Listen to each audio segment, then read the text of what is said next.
নমস্কার বন্ধুরা, বেঙ্গলি কিচেনে সকল বন্ধুকে স্বাগত। আশা রাখি সকলে খুব ভালো আছো। তোমাদের আশীর্বাদ আর ভালোবাসায় আমিও অনেক অনেক ভালো আছি। আজকে একটা দারুণ রেসিপি তোমাদের সাথে শেয়ার করব। আজকে একটা মিল্ক শেক তোমাদের সাথে শেয়ার করব।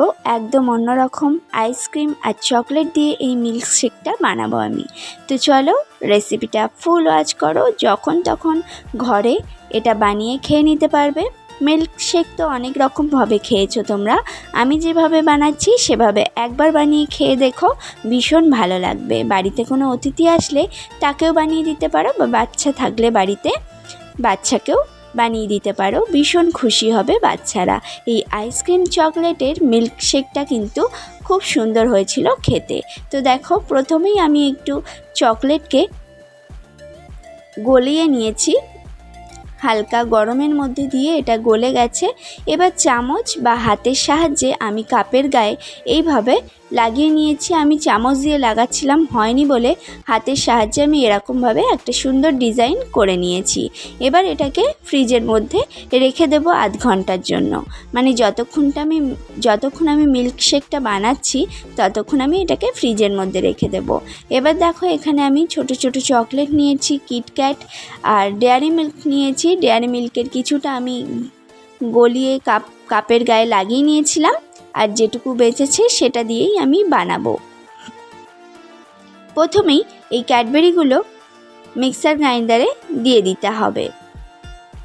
দেখো, ছোট ছোট করে ভেঙে আমি দিয়ে দিচ্ছি। আমার সমস্ত পুরনো বন্ধুদের অনেক অনেক ধন্যবাদ, আর নতুন বন্ধুদের সাদরে আমন্ত্রণ। যারা চ্যানেলে প্রথম এসছো তাদেরকেও অনেক অনেক ধন্যবাদ।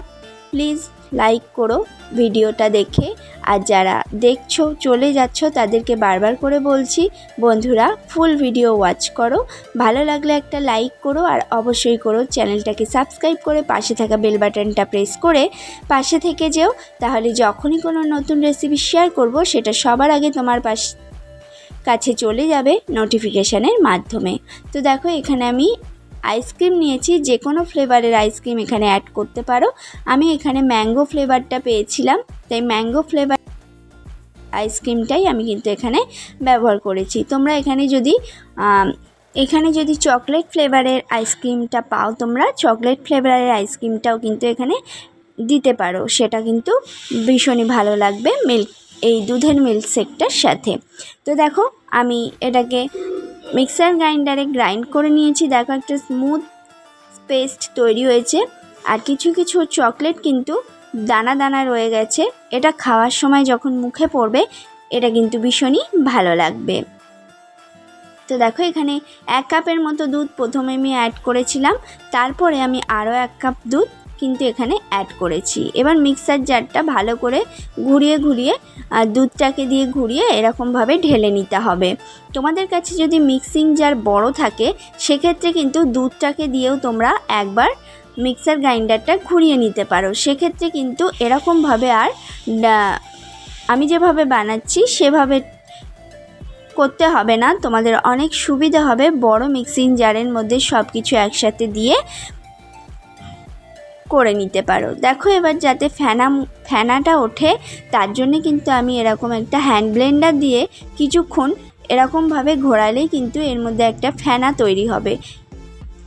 এটা খেতে কিন্তু জাস্ট অসাধারণ হয়েছিল, এবং বাচ্চাদের যদি এটা দেওয়া যায় তাহলে কিন্তু ওদের ভীষণই ভালো লাগবে খেতে। আর বাড়িতে কোনো অতিথি আসলেও কিন্তু বানিয়ে নিতে পারো। বর্ষাকাল, বৃষ্টি হচ্ছে, তাও কিন্তু আমাদের গরমটা কাটছে না। তো এই গরমে যদি একটু ঠান্ডা ঠান্ডা খাওয়া যায় তাহলে কিন্তু ভীষণই ভালো লাগবে। তো দেখো, এখানে আমি আরও একটা আইসক্রিম নিয়ে নিয়েছি। এবার আমি 2 কাপের মধ্যে এই মিল্ক শেকটা ঢেলে নেব।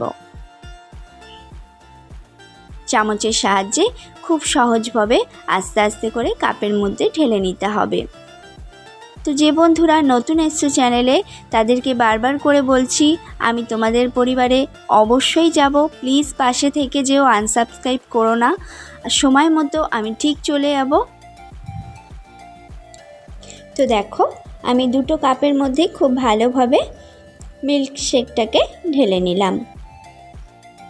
এবার এটার উপর দিয়েও আমি আইসক্রিম দিয়ে দেবো। দেখো এখানে আমি যে আইসক্রিমটা নিয়েছি সেই আইসক্রিমটা, এখানে মোট দুটো আইসক্রিম আমি ব্যবহার করেছি।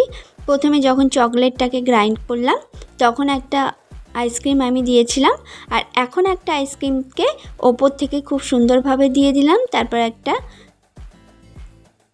চকলেটকে এরকমভাবে ভেঙে ভেঙে আমি দেখো মিল্কশেকের ওপর দিয়ে দিচ্ছি। এটা কিন্তু খেতে খুব ভালো লাগবে যখন মুখের মধ্যে পড়বে। আর এটা আমি যে কিটক্যাটটা ছিল সেটাকে ভেঙে দুটো কাপের মধ্যে দিয়ে দেব। দেখতে কত সুন্দর হয়েছে দেখো, খেতেও কিন্তু এটা খুব সুন্দর হয়েছিল।